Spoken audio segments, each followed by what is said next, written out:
White House says border crossings are down 50% since a hardline pandemic-era rule was lifted last week. However, migrant centres along the border are still over capacity as they struggle to cope with the record number of people who rush the border.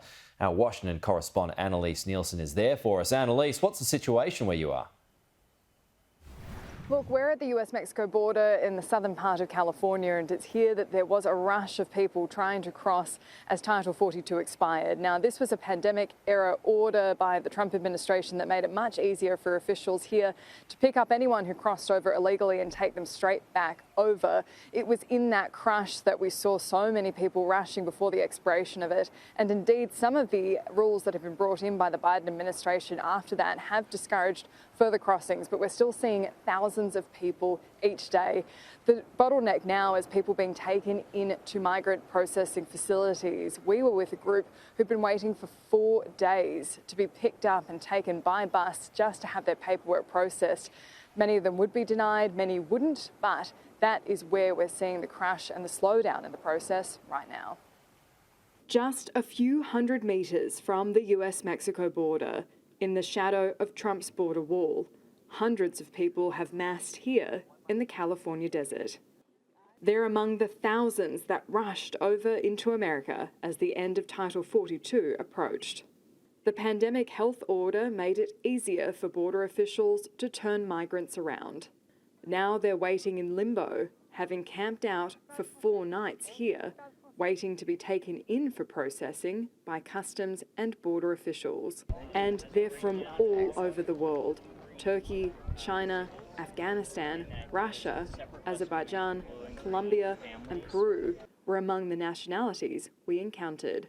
A young man told us last night they were up there and they killed 3 snakes, rattlesnakes. I said, this is what you guys do. He says, we cooked them and ate it because they're starving. Connie is one of the locals who's been helping to feed these people as they waited. She helped us speak to a young woman who'd made the journey from Colombia. Llevamos ya 8 días. 8 days. Acá en el desierto llevamos 6 días. They've been in here for 6 days already. Wow.